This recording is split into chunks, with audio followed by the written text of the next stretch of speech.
Como lhes dizia no início, mesmo antes de iniciarmos a nossa Santa Missa, Advento é um retiro espiritual. E um retiro, ele sempre é feito, não é? Na intenção de mudar alguma realidade de dentro de nós. Ninguém vai a um retiro para ser a mesma pessoa. De um retiro você sai de duas maneiras. Ou você sai melhor, ou você sai pior. Do mesmo jeito não sai, não tem como ficar. Porque implica um movimento interior em direção ao Senhor. E é propriamente isso que significa o tempo do Advento. Como lhe dizia, Advento vem do latim adventus, que significa chegada, que significa também visita. Estamos esperando a chegada do Senhor que nascerá, mas ele não é um nascimento meramente simbólico, fictício. Ele quer nascer em nossos corações. Olha, um pressuposto da nossa fé, que muitas vezes passa despercebido, é de que a liturgia não celebra temas. Nós não celebramos o tema do Natal, não celebramos o tema da Quaresma, o tema do Advento, o tema do tempo comum. A liturgia celebra acontecimentos que pela graça do Espírito Santo se atualizam dentro de nós. O que significa dizer que a cada Santa Missa nós participamos do mistério da paixão, morte e ressurreição do Senhor. É Cristo que de novo se dá a cada um de nós, dando-nos a possibilidade de experimentar a salvação. Tanto que o Papa Francisco organizou lá no Vaticano um diretório homilético. E é bonito o princípio que ele parte, não só no diretório, como na sua primeira carta Evangelii Gaudium. Ele vai dizer o seguinte: a homilia não é uma aula de teologia e de Bíblia. A homilia é a atualização do diálogo entre Deus e a comunidade. É por isso que o padre prega também para ele, ou seja, nós atualizamos esse diálogo de amor, esse diálogo de misericórdia entre nós e Deus. E a palavra do Senhor hoje, sobretudo nesse primeiro domingo do Advento, vai nos chamar a atenção sobre a vigilância. E vigilância, para usar um termo mais próximo para nós, seria propriamente a atenção.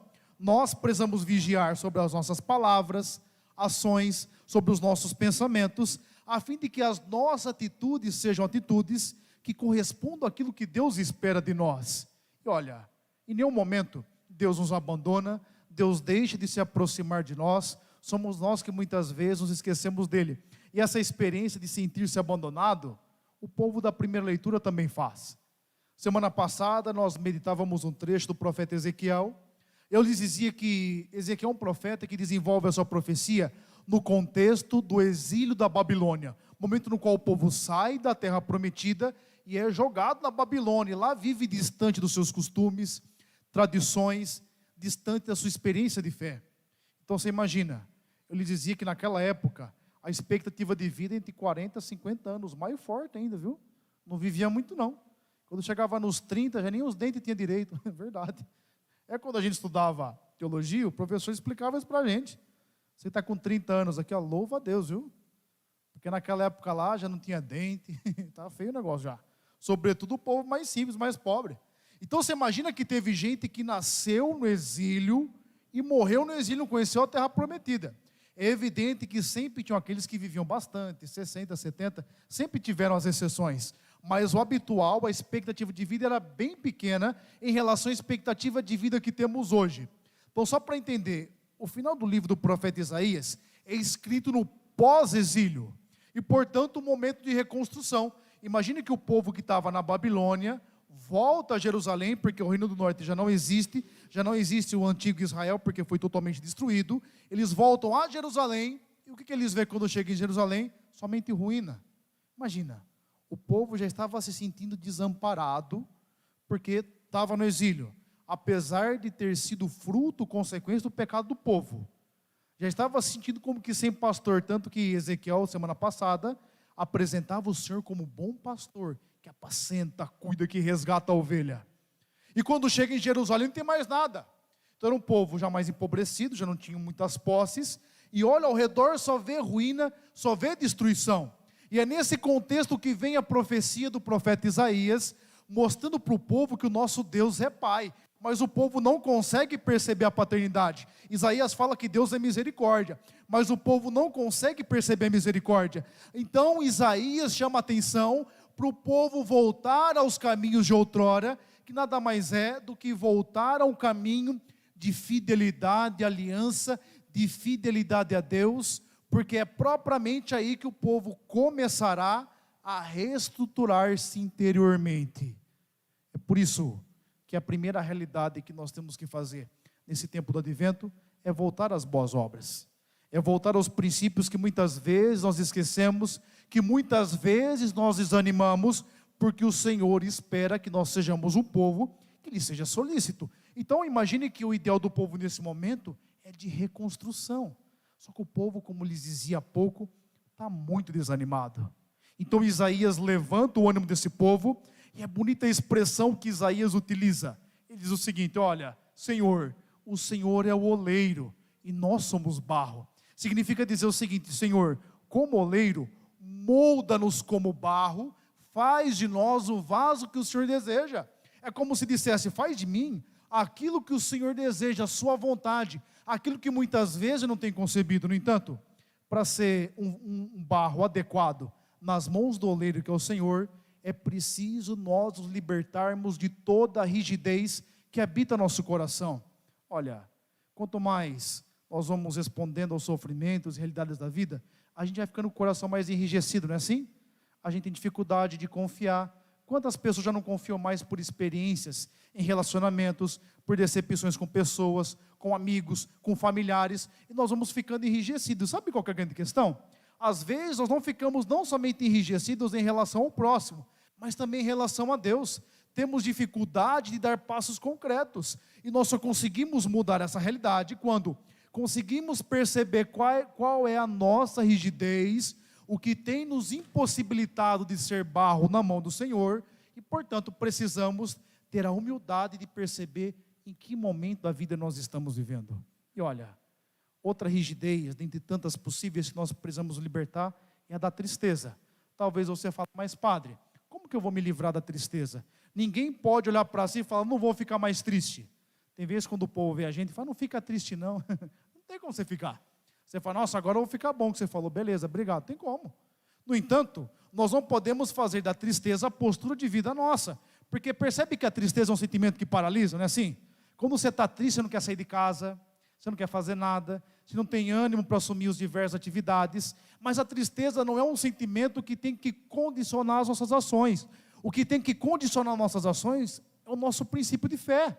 É a fé que condiciona tudo, não os sentimentos que condicionam. Porque sentimento é uma realidade muito instável, como tenho lhes dito. Portanto, nós temos que ter a sensibilidade de perceber esse tipo de rigidez e entender uma coisa: a cada momento nós damos as respostas que são possíveis. E por que muitas vezes, tal como esse povo, nós não conseguimos nos livrar da tristeza? Porque a gente olha o problema e é muito grande. Não tem hora que tem problema que você passa na sua vida que é muito maior que suas forças? Tem ou não tem? Na vida de todos nós, mesmo na minha vida de padre, tem coisa que eu vejo e falo: eu não consigo resolver isso agora. Mas perceba, não conseguimos resolver agora, mas nós precisamos dar os passos que nos são possíveis, e sempre tem algo a fazer. A primeira atitude é não nos entregar esse sentimento de tristeza e vigiar também sobre os nossos sentimentos, porque se nós vamos nos deixando levar por esses sentimentos, por essas realidades, nós não caminhamos mais, e a derrocada é algo que é muito previsível. Portanto, o primeiro aspecto que nós precisamos entender dessa vigilância é a vigilância contra a rigidez que temos vivido, e você sabe qual é a sua rigidez, o que tem lhe impossibilitado de ser um vaso na mão do Senhor que seja de acordo com aquilo que Ele espera. No Evangelho, perceba o seguinte: esse mesmo ideal de reconstrução, de vigilância está presente. Entenda uma coisa, esse é o início do discurso apocalíptico de Jesus. O que significa? Significa Jesus que fala ao seu povo sobre a vocação última da nossa história. E, portanto, como será o final dos tempos? Esse discurso inicial, no comecinho do capítulo 13, é interessante que o Senhor não fala para todos. Na época de Jesus havia algumas categorias de discípulos, né? Havia a multidão, o grupo dos 72, não é? O grupo dos 12 e o grupo dos 4 ou dos 3 discípulos. Normalmente, a maioria das vezes, o Senhor se reúne de maneira mais própria com Pedro, Tiago e João, às vezes também com André. Esse discurso de Marcos, o Senhor dirige a Pedro, Tiago, João e André. E é com eles que ele fala no capítulo 13, versículo 3. No entanto, por que o Senhor faz isso? Porque a multidão era uma categoria de discípulo que procurava Jesus por aquilo que ele podia oferecer. Então era o povo que procurava Jesus pelos milagres, porque o Senhor multiplicava o pão, porque o Senhor fazia muitas coisas. Então era um povo que não procurava Jesus por aquilo que ele era, mas por aquilo que ele possuía. E por que o Senhor não abre esse discurso para todo esse povo? Porque esse povo não vai estar em condição de entender isso. E nós temos que nos perguntar também quais são as nossas preocupações de fé. Se nós somos gente que espera solução imediata e mágica das coisas, nós somos multidão. Não somos nem os 72, nem os 12, nem um grupo dos 4, que era o povo que ouvia Jesus e praticava a sua palavra. Esse discurso que o Senhor faz, ele faz para os de dentro de casa, para aqueles que já fizeram uma experiência com o seu amor e já começam a se preocupar com a finalidade última da nossa história. E nós precisamos ter essa preocupação. Olha, a vigilância que o Senhor espera de nós é a todo momento, gente. A qualquer momento Jesus pode vir, pode ou não pode? Pois pode. Pode vir agora. Se não vier para nós todos, vai vir para você. Vai vir para mim. E quando ele vem, quando chega o final dos nossos dias. O ideal cristão seria que a cada dia nós terminássemos o nosso dia, as nossas atividades, dizendo: Senhor, muito obrigado por mais uma oportunidade, eu estou preparado. Se o Senhor precisar, pode me levar. Não que você tem que desejar que o Senhor te leve, não é? Mas tem que estar preparado. Ou seja, essa vigilância nos possibilita nos atentar contra as diversas realidades que podem fazer a gente não se perder. Sabe o que é interessante? A igreja, em seu percurso de santidade, de perfeição, de procurar se aproximar mais do Senhor, sempre retoma as tradições, as bases da nossa fé. E é interessante um aspecto. Antigamente, os primeiros padres da igreja, não é? E não só os primeiros padres da igreja, tanto no Ocidente como no Oriente, mas os chamados padres do deserto. Quem é esse povo aí? É o povo que ia para o deserto para viver a sua experiência de eremita. E, portanto, lá entrava em contato consigo e, consequentemente, também em contato com Deus, porque viviam os seus dramas, viviam as suas realidades e adentravam nesse caminho profundo de santidade. Esses primeiros padres da igreja já nos chamam a atenção, sobretudo os padres do deserto, da necessidade de que o ser humano se lembre sempre de Deus. Percebeu como você esquece de Deus durante o seu dia? E muitas coisas você vai fazer? Nós nos esquecemos. Deixa eu lhe dizer uma coisa. O ser humano é treinado para esquecer as coisas fundamentais. Até porque nós gostamos de uma vida que está isenta de rotina às vezes, não é assim? O que a gente faz quando começa a semana? Você logo pensa o dia que você vai estar de folga, não é? Porque é o dia que você vai estar isento de burocracias e rotina. Só que nós temos que entender uma coisa: tudo na vida é trabalho. E tem uma palavra que hoje ela é muito mal interpretada, muito malquista às vezes, mas que é fundamental, que é disciplina. Nós temos que nos disciplinar também no caminho do Senhor. Deixa eu lhe falar uma coisa: não é força de vontade que tem que te movimentar, não. Não é força de vontade de fazer. Sabe por quê? Vai ter dia que você não vai ter que vir na missa. Você tem que vir, então não tem? Ou se tem? Pelo menos aos domingos, nós temos aqui na Santa Missa. Você vai ter vontade sempre? Lógico que não, gente. A sua casa é muito mais confortável que aqui. Lá você está lá no seu sofá. É que nem naquela época o povo assistia missa em casa, né? O povo assistia missa, abria um salgadinho, tomava um copo de refrigerante, espera que cheio de refrigerante, e assistia a missa lá em casa. É muito mais confortável em casa. Com certeza, gente. Você não vai ter vontade humana sempre de rezar. Tem dia que você acorda, o que você quer fazer? Dormir mais 5 minutos, amém? Não, não é? Aí você vai pôr no soneca, até você não aguentar mais. Você não vai ter vontade sempre. Gente, eu sou padre, você acha que eu acordo sempre com vontade de rezar? Nossa, agora eu vou rezar meu terço, sabe que alegria? Imagina, gente. Porque nós somos seres humanos. O nosso corpo implica muitas vezes descanso. Então nós temos que rezar por disciplina, por amor a Deus. Olha, se for por força de vontade, nem no seu trabalho você vai todo dia, não é verdade? Ou todo dia você acorda com vontade de ir? Lógico que não. Nós somos seres humanos, temos as nossas limitações, o que nós não podemos fazer é viver a vida com displicência. Tem que ter horário, tem que ter vida de oração, tem que saber para onde nós vamos ir. O tempo do advento é um tempo de olharmos para o nosso coração e começar a retomar, porque senão sabe o que vai acontecer? Nós vamos vivendo de qualquer jeito, vamos rezando de qualquer jeito, vamos nos relacionando de qualquer jeito e vamos morrer de qualquer jeito, despreparado. E olha, por mais que seja pesado o que o Paulo está dizendo, nós temos que prestar muita atenção nisso. Todos sabemos que, como seres humanos, temos as nossas luzes e sombras, misérias, riquezas. Isso é um dado humano, todos temos. Mas esse dado humano não pode ser desculpa para a nossa displicência quanto àquilo que nós precisamos fazer. E se nós não tomarmos as rédeas da nossa vida com vigilância, nós não conseguiremos ter sucesso na vida espiritual. E, consequentemente, não seremos gente realizada. Olha, os padres, a igreja, reza a liturgia das horas. Eu jurei na minha ordenação que rezaria a liturgia das horas, quando diácono já. Por que a igreja faz isso? Porque nós precisamos lembrar-nos que tem que santificar as horas. A gente não vai fazer por mera organização pessoal de qualquer jeito.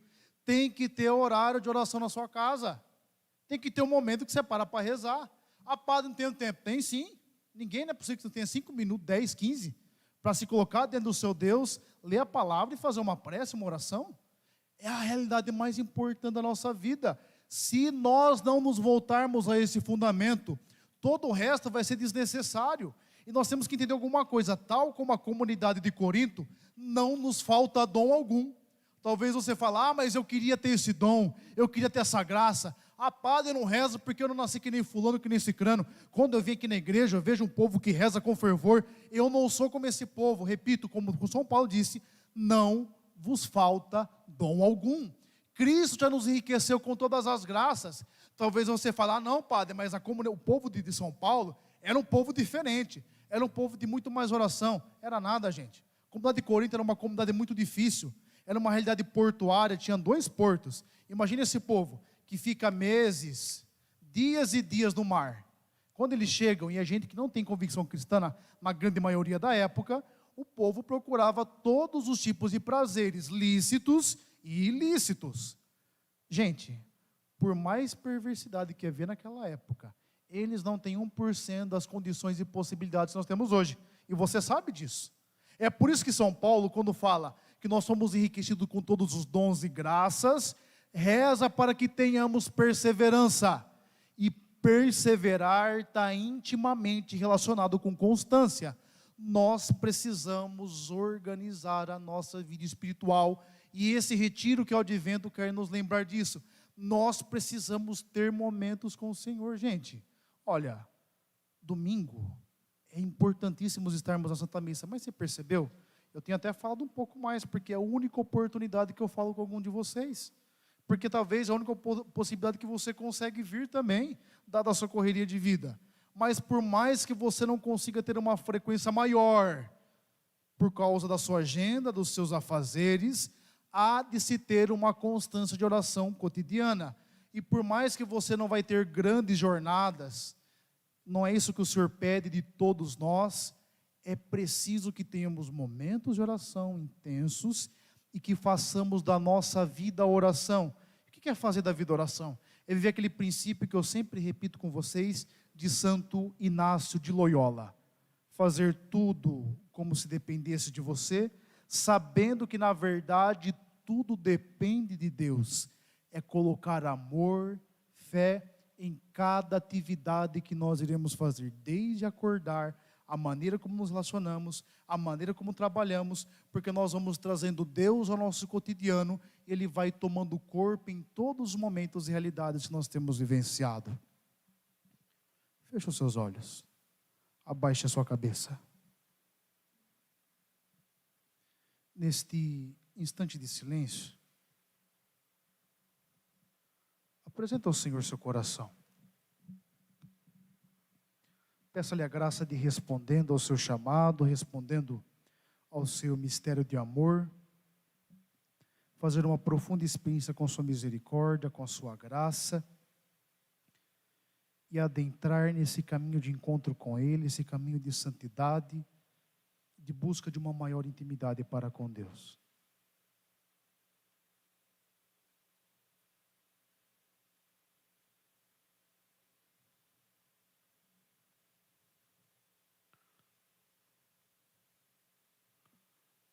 Amém? Vamos professar a nossa fé. Fiquemos em pé. Professar a fé significa dizer que nós estamos nos comprometendo com aquilo que foi celebrado na Santa Missa, com aquilo